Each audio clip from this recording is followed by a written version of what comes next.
And now, coming to you from the Pensado Media Center, powered by Westlake Pro. She's a bona fide mastering genius out of the UK. We got some new contests bubbling up on the horizon to test your chops. Sign up for Pensado's Village and a brand new ITL for the Master Blaster. You're at the place. It's Pensado's place. Yay.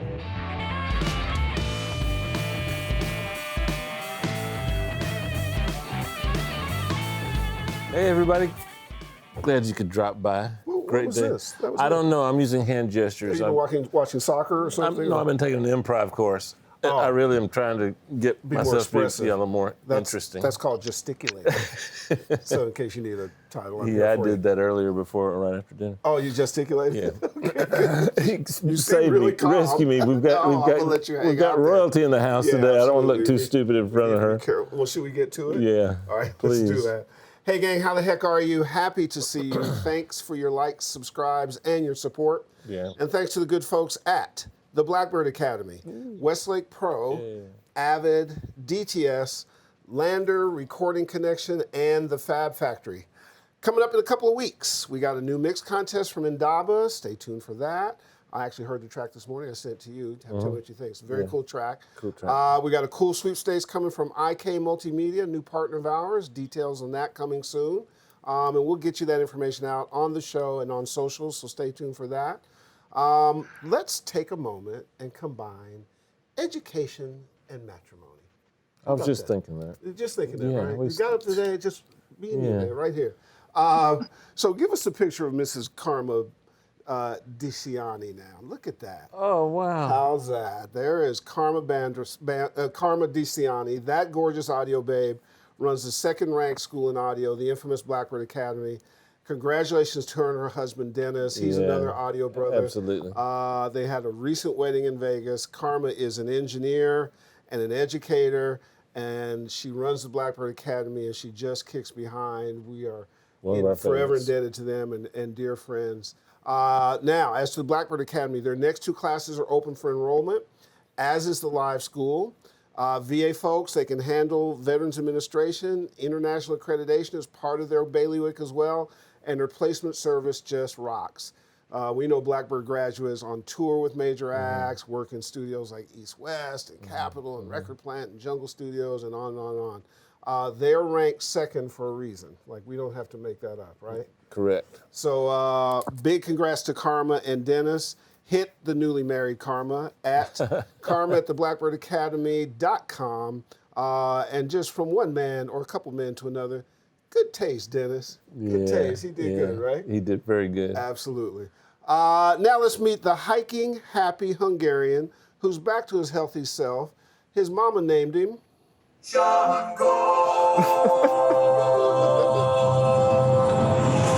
How's it going? I want my own music. We'll get your own music. Okay. We'll get you a second. Pensado. Yeah, it doesn't work. Particularly with him singing.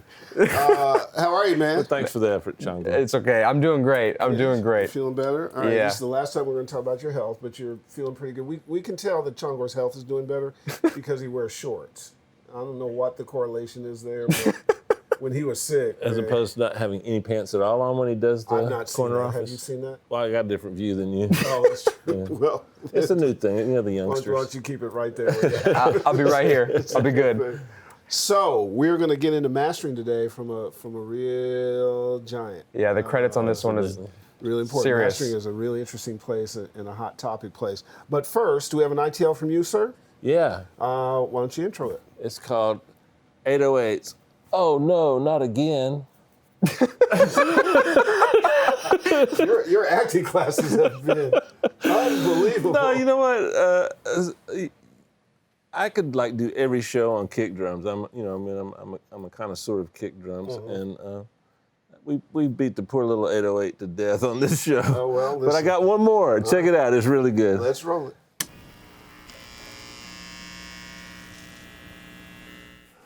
You know, you guys put a lot of pressure on me. When I see you out and about, you tell me that, that some of these intel layers are helping you and that sort of thing. And that scares me because I feel like, man, I got to do it. I got to impress them. I got to really do great things. But this isn't one of those times. So this is kind of just a basic 808 approach. And I think you'll find it interesting because it'll allow you to understand that saturation and a little coloration, distortion, can actually help you find something in a mix. Now here's an 808 that I was using in a song. Great sounding 808. Reminds me of a Little John 808. Now, this little guy is a beast. If you missed the free version, I'm sorry, but always keep track of Sound Toys because they have free plug-in giveaways periodically. A lot of times it's timed with South by Southwest, which is coming up, so keep an ear out for that. Watch this. This is gonna freak you out.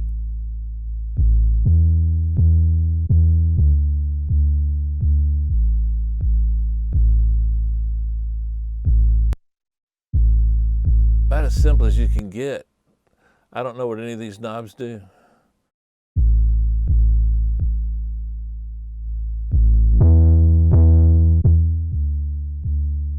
So I like that. And so here's dry. Just need enough to find it. This says bias.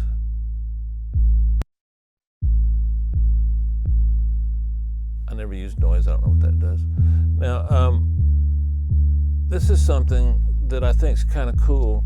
This is a preset I made up.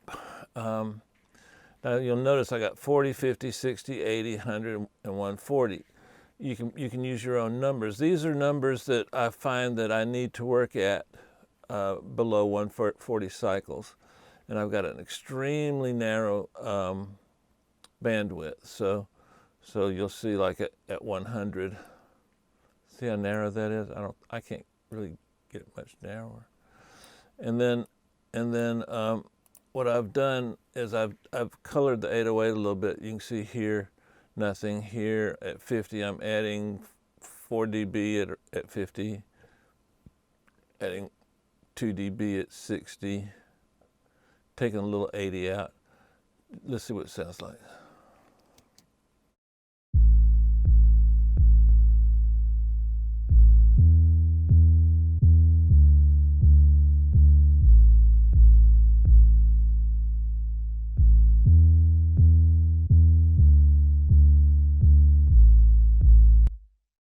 You might say, well, Dave, some of that sounded better, but probably right a little bit. But what I was trying to do is have the 808 sit in a slot, a lane, and that lane is one that's not going to compete with other kick drums and with other basses. Cool stuff, huh? All right. She's a Grammy winner, multiple Tech Award winner. She actually owns the MPGs just about every year. And the most important thing is she has cool-ass hair. She just has really cool-ass hair. Please welcome to the place somebody we've been waiting on for a minute, and we're happy to have the wonderfully talented Mandy Parnell. Hey, Mandy. Hey, Mandy. Hi. How are you? I'm good. How are you? So, Mandy, what was the journey? I know you studied a lot and got there. Why mastering versus some of the other things in audio? What do you mean? What was the journey? You went to schools. What inspired you to go into the space? So I saw an advert in Music Week, which is like Billboard magazine. Yep. They were advertising trainee master engineers, and they were basically offering to pay for you to be a trainee master engineer, whereas everything else I was doing was unpaid. So yeah, I sent my CV in and got an interview and got the job. They interviewed applicants and took on 3 of us. So yeah, we did good. And then that was it, really. That was the start of it. So 32 years ago. Is that right? Amazing. Yeah. Really amazing. And there was a point in time, how important along that way was education? Do you obviously have to learn your craft, but some people rely more on education and they keep trying to learn and push the envelope forward. Is that also a big part of what you believe in and what you would potentially recommend to other people who want to be in it? Well, I did go and I studied SAE. Mm-hmm. It was the second year they were running the course in London. And the reason I went into studying was because I actually didn't know anything. I'd come from a all like girls' school background and had a sort of messy teenage time. So went into education when I was 16 at SAE, which was quite young, I suppose. Yeah.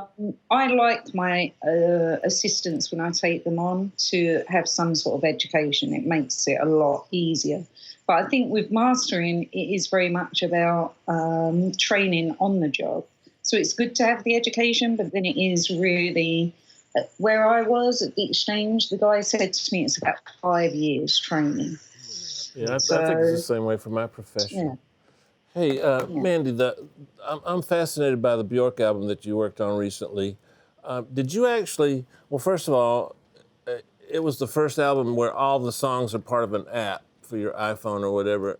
And I read somewhere where you actually did mixes that would play on an iPhone and iPad, but then one way, and then simultaneously play on a set of regular speakers another way. Was that an accurate representation of that process? And if it was, I'm praying for you, because that had to be hard. Yeah, she did 2 versions of the album. So one was for the apps, and then she went back in the studio and changed it up for the CD and vinyl release.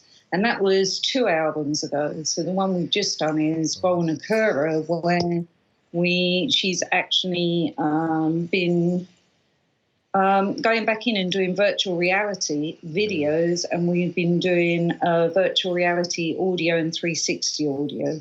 So she's quite a sort of forerunner of technology and music. She's known to have like multiple layers of various instruments. How do you handle that in a VR world without making people vomit? A lot of work. Yeah, a lot of work. Yeah, hours, because nobody's done it. So it really was a lot of hours, of arting with my partner, Martin Cott, and how my assistant, we spent hours basically trying, because you have to experience it in every angle, if that makes sense. Yeah, right. And because when it's virtual reality, the mix is happening real time over the gaming engine. It's not like a mix that we know it, where it's static. Mm-hmm. It's happening as you're moving. Mm. It's quite complicated to get it to flow and feel like a mix. And what's your opinion about the future of that technology? Do you see it really grabbing hold? In America, it's really taking hold. It looks like the future. Do you see that as a new phase for engineers and mastering engineers to get into, or do you see it as a blip, or how do you view it? Because you're right in the middle of it. I think it's a fascinating technology, and I think it's going to really take off. It's quite hard with music to get it to work smoothly inside these apps, if you like. Yeah. So I think we've got a long way to go. I was discussing it with Martin. He said, if you think how long it took us to understand mono and be able to do something great with mono, and then the same with stereo and the same with surround. Mm-hmm. He said, we're just at the beginning of this, so it is going to take us a while to really perfect it and get some great ways of working.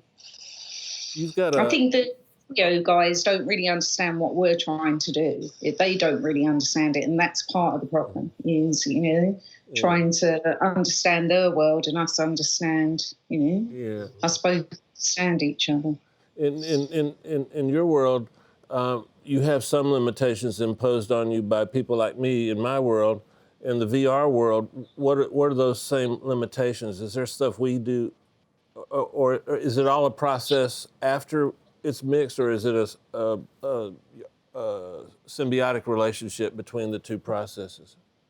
Well, the thing is, you need to sort of do the mix inside the gaming engine if you're using the gaming engine. Mm-hmm. You know, some of the ones that we've done have been a 360 film, so it's static, so it's just 360 audio like binaural. Mm-hmm. So that is more like a mix, like we know it. But when it's inside the gaming engine, everything we know doesn't really relate. You need to do the mix inside the gaming engine. Mm-hmm. And the problem is it's codec as well. So you've got the constraints of dealing with that as well, that it is codec. And yeah. You just spoke about codecs. How are you dealing with the various platforms like iTunes and Spotify and those types of delivery systems and their codecs and the robots that now attack us in terms of all the things we do? You're really good at it. Can you share something with us in that regard? It's a bit of a minefield at the moment with all the loudness normalization that's coming with all the different platforms. So I've been involved with the Musicians Producers Guild, where we've been getting together some of the producers and mix engineers, the equivalent of your like producers and engineers. That's, sort of the equivalent of, the organisations over there. And doing some listening tests and blind listening tests across all the streaming platforms, discussing what we can do. The problem is it is an automated service, and some of the distortion that's coming off it is really unpleasing, which we've had for years. Where we're going to go with it, I don't know. It's not really, we can't make a decision about targets with this loudness normalization because they're so different. There's up to a 6 dB difference across all the different streaming platforms. Wow. That's a lot. So, yeah, I don't know. It's a minefield at the moment. What I'm saying to my production teams is let's just get the stuff up there and talk about it. I mean, the Nugent tool, I think have you mentioned it? You have mentioned it. The Nugent Master Check meter, loudness meter that they've got that shows you. I love it. I use it a lot. I like that company. It's great for showing us. Yeah, we had a night with them a couple of weeks. They came to the studio and we had a load of guys and just talk. I think we've just got to talk and find the way forward. It feels to me like when things get complex, it's actually a benefit to people like you that have the skill set to, like Herb uses the term, navigate that minefield. The new guys are going to have a little more trouble than you, so get ready to be very busy, I guess, huh? Yeah, I think we've just got to communicate a lot, talk, and just go check stuff. We're back into a process of QCing. I mean, the MQA file format that's, just being launched out there is interesting. Let's see how that comes about. That might be a way of helping us to navigate and have a bit more control again with what's going through onto these platforms. Hey, Mandy, question for you. One of the things we see from our platform a lot is, particularly in the mastering space, there's a lot of passion about artificial intelligence in the space. Either the companies that try to use it, some of the mastering folks who have their own apps, and so on and so forth. Do you have a feeling one way or the other? Not really. Oh. I think, we all do what feels right to us, if that makes sense. Well, so, yes, a machine can change the sound, but it's not going to do all what a mastering engineer does, if that makes sense. Because, when you're mixing, you bring a lot of emotion to the table, It's not just about turning a button and changing a sound. Yeah, most of the folks that we talk to and that we listen to and that we believe ourselves, just in our own work, is that you can't replace humanity with a machine. You can't replace the thing that makes you cry or laugh or smile or in pain or whatever with a machine. I don't care how you program it. And then I also think the other thing, and I'm curious about your point, is that you have to use tools, not have tools use you. Does that make sense? That's cool. Yeah, exactly. You know, all of us know that having great tools just makes our job easier. That we would do what we do, you know, whatever tools were put in front of us. Do you, in the space, one of the things that we've done with Pensado's Place from the time the show started, we have been advocates to make sure that women's voices are being heard in the space, because just like the specific humanity you have also brings something to the table. Males may process humanity one way, females may process it a different way. They both have a place. I often find that women are really inspired when they see folks like yourself who've done well and who find a space. Absolutely. Are you somebody who contributes to that, promotes that, thinks that is important? Yeah, I mentor a lot of females across the globe. Sort of behind the scenes, and go out and do panels. I'm involved with an organisation where we go into schools, so with 13-year-olds, actually target women coming into science in general, not just into the music world or media world, but in general all science, because we need more women coming into science, full stop. So really looking at the school level as well as mentoring girls. Yeah, sort of behind the scenes, you know? I mean, yeah, I didn't really have that, you know, and there wasn't really a lot of women around me in mastering. You know, there was Beryl, who was a cutting engineer at Whitfield Street Sony studio, that I'd see once every couple of years, and she'd give me a little pep talk, but there really wasn't a lot of women around. So it's really inspiring. Yeah. How many women are coming into it now? It's really quite fun. Mandy, I'd hate myself if I didn't ask you this question. This is something that I struggle with. So sometimes I feel like I've got a handle on gain structure, and then I hear your work and how you handle gain structure and your 9 stages of gain structure, so to speak. And I'm trying to figure out one, and you're using 9. Can you help me? I think it's just a little bit here and a little bit there. You know, when I was training, and even, you know, a few years ago, I went with Ivana to see Doug Sachs. She drove me up there to hang out with him, and just talking to him about just a little bit here and a little bit there. It's just, you know, in mastering, yeah, we shouldn't, if that makes sense. It's just small changes along the way. I think the same works for me in today's world, because I work hybrid just like you do, and any big bite of anything seems to produce negative results. Just a bunch of little tiny bites along the way seem to produce those results. Can you talk about how you use headphones? Like your monitoring, I think is the way you monitor is something everybody should do, including myself. You like to focus on a particular volume, 2 or 3 particular volumes during the course of the day. You start your day with just inspiring yourself with regular records, and then you reference during the day, and then your use of headphones particularly intrigued me. Can you kind of take us through your monitoring philosophy? Because I think it would really help all of us. Yeah. The monitors, I have different sort of lineups that are measured, that are comfortable for my listening. So it's a reference point for me for how loud something sounds when I play back a mix, how loud the mix really is, because, yeah, we have levels and we have meters, but that only shows us part of the picture, as we all know.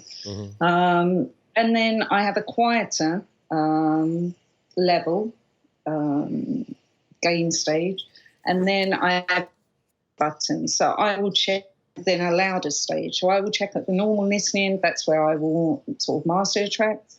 Then I'll listen to it quietly, then I'll listen to it loudly, then I'll put the dim on, and then the headphones, sometimes if I'm worried about how wide something is, maybe, or how narrow it is, or how bassy it is. And then my assistant, Hal, will do the critical listening while we're entering it back into the record computer. So he'll be listening for sort of clicks, dropouts, you know, distortion, stuff, you know, just the, you know, microscopic stuff. And what headphones do you use when you're monitoring? Oh, here we go. So I use the Sennheiser HD125. So the DJ headphones. The reason that came about was working with so many DJs.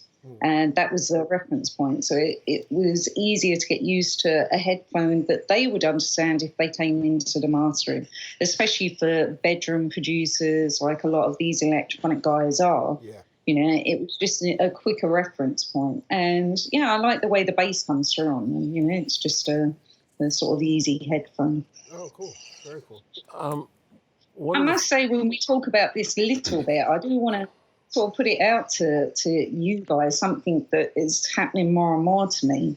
We get a listening copy sent with the mixes of what mix engineer sent through to the artist. Yeah. And more, these younger mix engineers are putting limiters on up to about 12 dBs. And it just is absolutely awful. So can we find a different way, please, doing that? Exactly. Yeah, I'm really sorry about that, and I apologize for all of us over here. Dave. Oh, I love shit loud. I mean, loud is just always better than anything else. I'll slap him. I'll slap him later, man. Don't worry about it. I'll abuse him later over this. But I like good loud, which she does good loud. There's bad loud, there's good loud. There's bad cheeseburgers, and there's great cheeseburgers. Hey, listen, one of the things that's always fascinated me about your work, there was a 2010 Tame Impala record that I fell in love with, among other records, and you have a signature width and depth that I'm sure didn't come to you that way. Are you using EQ to produce that, or are you using like wideners? Like I know you're very cautious with EQ affecting phase relationships within the mix itself, which is going to determine the depth. But there's something you do with your low end that also adds clarity and depth. Am I giving away any trade secrets, or can you share that with us?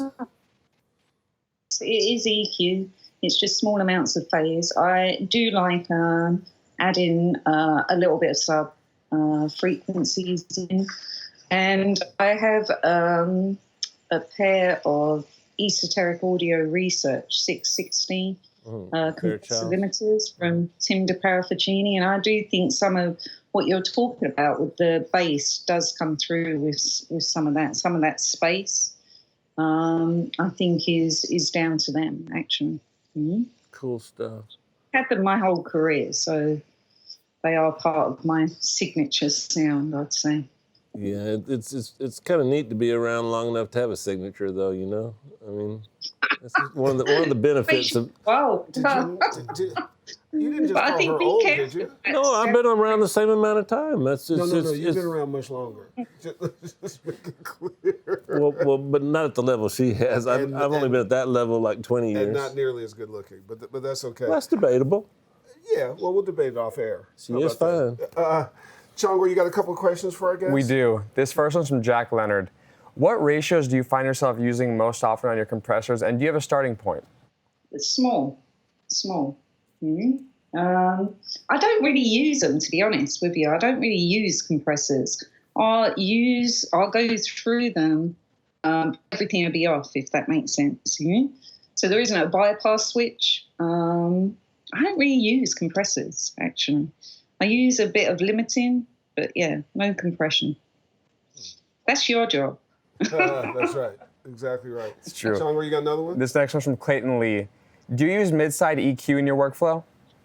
No. There you go. There we go. Plain and simple. Absolutely. Why would it? That's your job. That's not my job. These are really Dave's jobs. Come on, Dave, do your job better. Damn. Now I'm very much less is more. I don't want to, if I have to get into doing too much doctoring, I'd rather speak to a mix engineer and see what's going on. Yeah, put the pressure back on these guys because they try to get away with stuff and then have you save it. The thing is, your mastering is as great as your mix. You get great mastering. It really is that simple. They're tied together. One of the things, one of many things I found refreshing about you was the concept that you feel, rightly so, part of the production team, and as such, you feel the responsibility to contribute on multiple levels to the creative process, and you have no hesitations about telling someone that you could do your job better if they did theirs better. And so you ask some of your clients to remix things, you ask some of your clients to do certain things to help the final process. And that's fairly unique. In America, that doesn't happen quite as often unless you've got a good relationship with that particular person. But I find that refreshing because it is a team effort from start to finish, the process of making a record. And I use the term record metaphorically. There's a question in there somewhere. Some people you might not be able to ask, they might, if it's a new relationship. But most people are open to it. And with some styles of music, you really need a great mix. It's really hard to save it, sometimes, with some styles. So yeah, really depends. But isn't that my job to sort of make sure it's the best to be, I think, Do you have favorite mastering engineers? Ooh. Yeah, well, yeah. I do. Yeah, Doug Sachs was one of them. Yeah, for sure. Very much my hero. Mm-hmm. My teachers, Ray Staff, another one. Mm-hmm.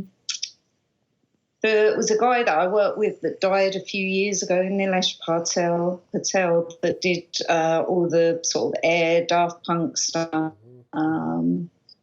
Was an incredible musical engineer. Mm-hmm. I always used to say if I needed to master with anyone, it would have been with him. So, yeah. I got to tell you, Doug Sachs was loved by everybody. He was just beloved. There's nobody that I don't speak to or doesn't speak about him in glowing terms. And he was both as a human and as a talent. They just. Aaron Yoshida, I met him and spent an evening with him, and he was really inspiring. His philosophy and technique and the depth of sound that he would get was quite interesting. Now, here's maybe the most important question of the interview.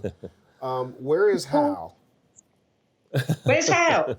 Hal? Hal, can you see Hal? Hi there, how's it going? Yo, What's up, Hal? Hal? I'm telling you, Hal was on me hard to make this happen. Hal had my private numbers. He could call into my car. Hal is a beast. Good to meet you, Hal.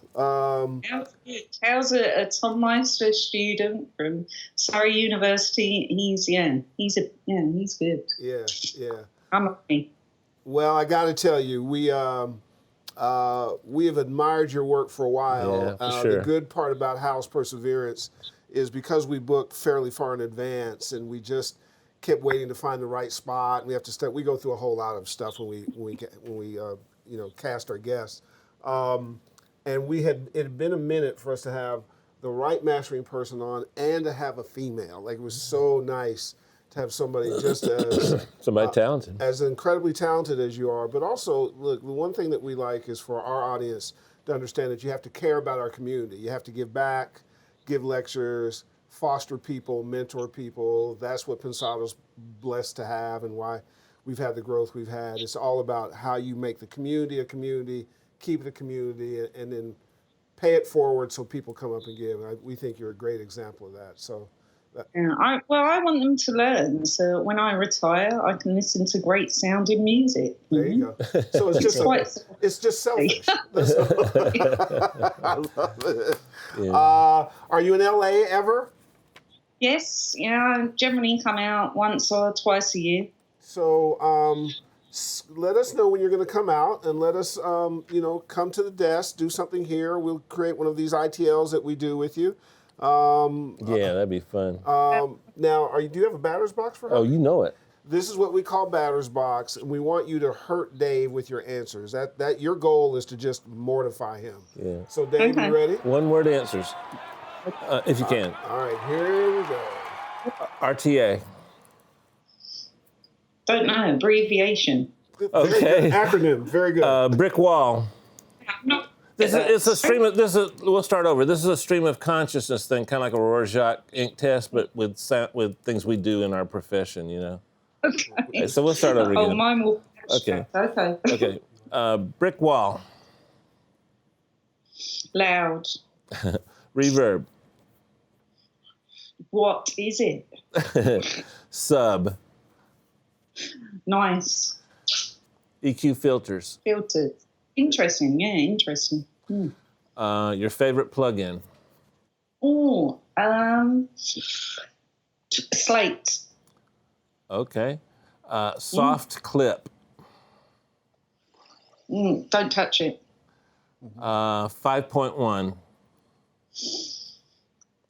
Phase. True. Yeah.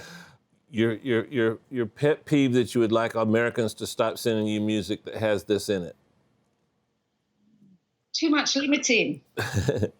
Okay, and my favorite of all questions, if your studio were to catch fire, besides your Chandler console, what would you try to rescue first? How? Yeah, hell. I don't know. Oh, the box. The box. Ooh, what's Hold in the on. box? Hold on. Okay. This would be what I have to say, you know, because it took me ages to track it down. Oh, yeah, we wanna Can see you this. see it? Can you see it? I don't know whether you can see it. The box. Can you see it? We can see it a little bit. Put a little light. Oh, wow. Oh, wow. Very cool. I think I'm getting high. How cool So is that's that? my one. Gotta That's save, what I'd have to grab. gotta save the box for sure. Well, Mandy, what a pleasure. Yeah. When in LA, make sure Hal lets us know ahead of time, so we can get a little time with you.